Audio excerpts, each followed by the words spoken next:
This is part 2 of a 2-part series on the Siskiyou Pass line featuring a nail-biting 3.4% grade and a long tunnel that has an uphill grade in both directions and numerous dramatic curves. If you haven't seen part 1 yet, you can restart with the link below in the description, or you can watch part 2 first and then part 1. Either way, you will get the entire story's full benefit.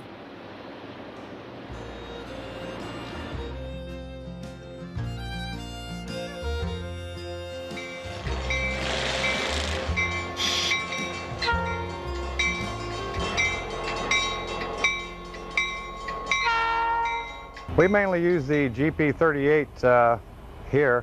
We also have the GP38-3s that just came online. Brand new locomotives for this end of the railroad. The -3s they're more responsive. The dynamics are a lot better. It's a lot quieter in the cabs. The controls, stands are all brand spanking new. It's like having a new Cadillac. The best feature is probably the diagnostic computer. The old way, you'd have to take a test light and a voltmeter and try to find out where your electrical problems were. With the new -3s, it's more of push a button and you can run diagnostics on the locomotive and find the problem real quick. Cuts down on the maintenance time. GP38s have been produced since 1966 with new improvements all the time. The current model is the -3. It looks the same on the outside, but years of refinements make it one of the world's best 2,000 horsepower non-turbocharged locomotives.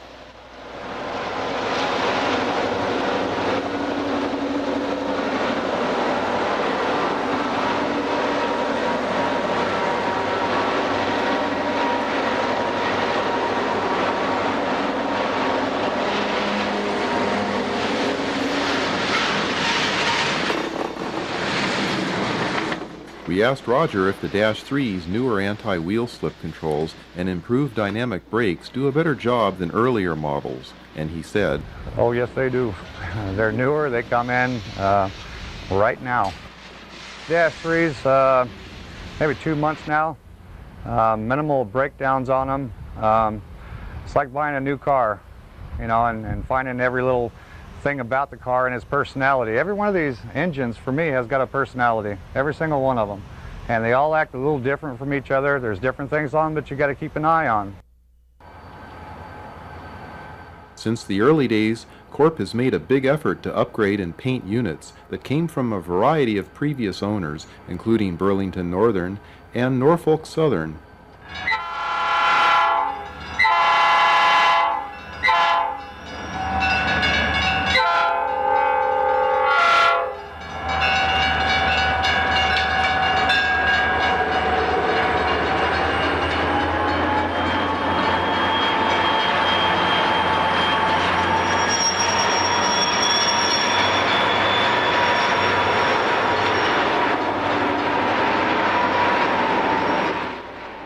The standard Corp colors and solid locomotive sets of today are a subtle confidence builder for the employees and the customers.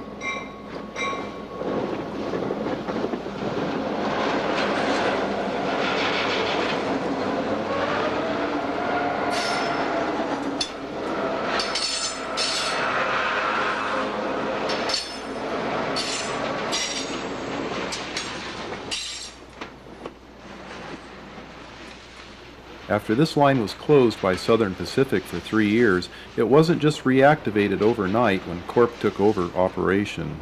The track had its share of boulders sitting on it as well as young trees growing through the ties. All this had to be dealt with first. Up near the top, the summit includes 3 tunnels.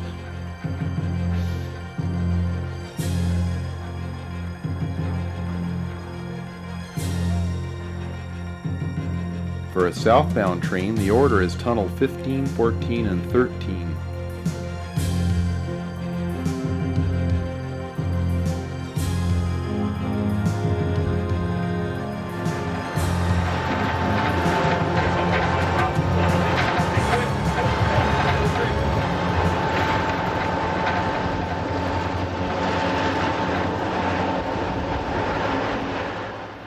These tunnels are a bit narrower than some, and in the old days, SP's big 6-axle SD45 locomotives would often scrape their flared radiators inside the tunnels from the rocking side to side that imperfections in the track cause.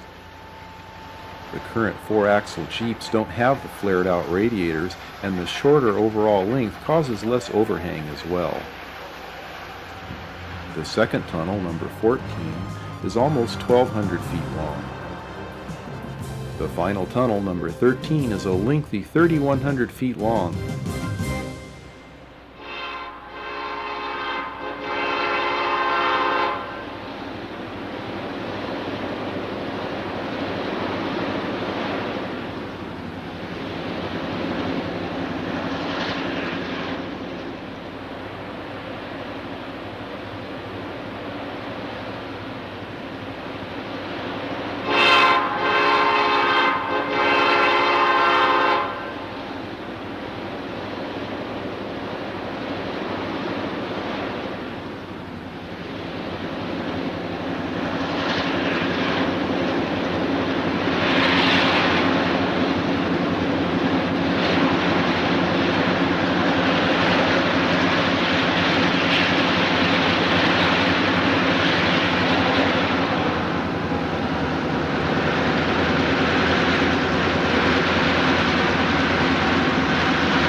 Tunnel 13 was the location of a 1923 train robbery where 4 members of the train crew were brutally murdered by the D'Autremont brothers.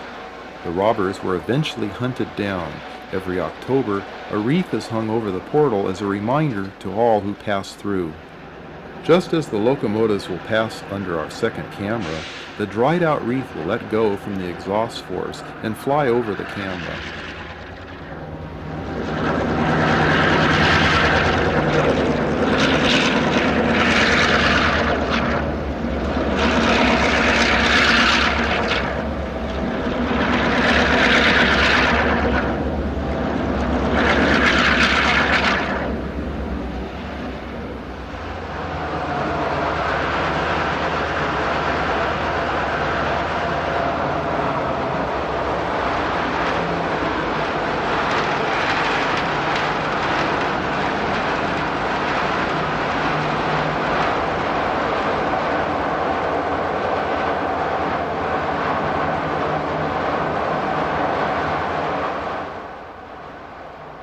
Just before we entered Tunnel 13, the climb ended, and as the train began to transfer its length to a downhill train, the engineer followed a procedure to prepare for the safe descent.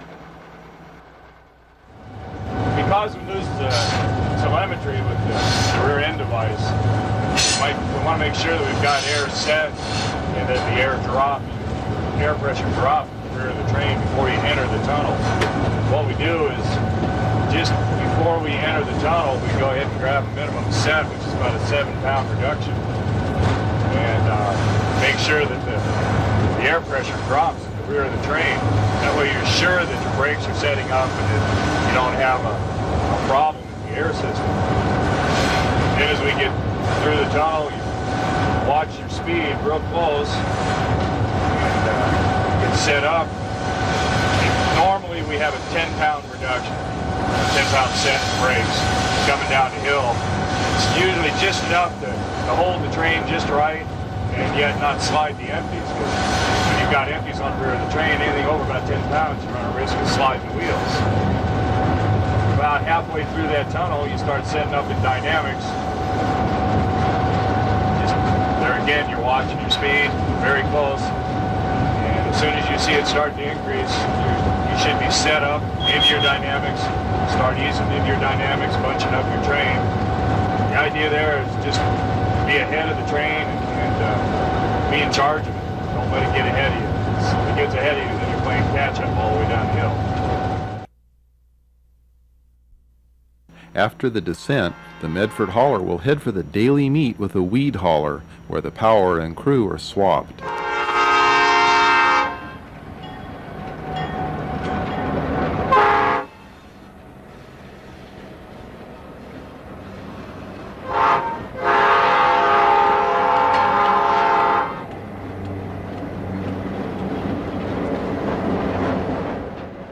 This used to be conducted at Montague, 17 miles more to the south. The new location is in a low spot called Hornbrook, and it matches the timing better now that increased business has the weed hauler carrying loaded logs north.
This is only part of the story of Corp's success. There are many others, including their new business hauling logs brought into Coos Bay by barge from Alaska. These logs make a 301-mile trip to the Rogue River plant north of Medford. This and other stories are things to look for in our future videos. If you're wondering how Corp manages to do so well in such a short period of time, we think this may sum it up.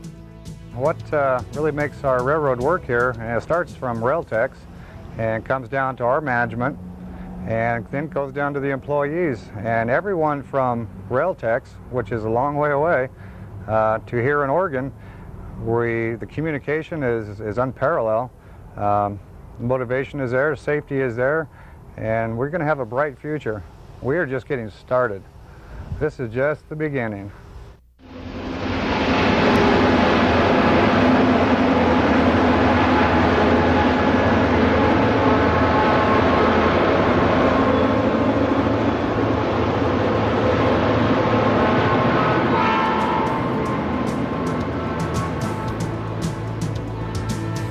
Check out our website and look for our other YouTube videos on our channel, and thanks for watching.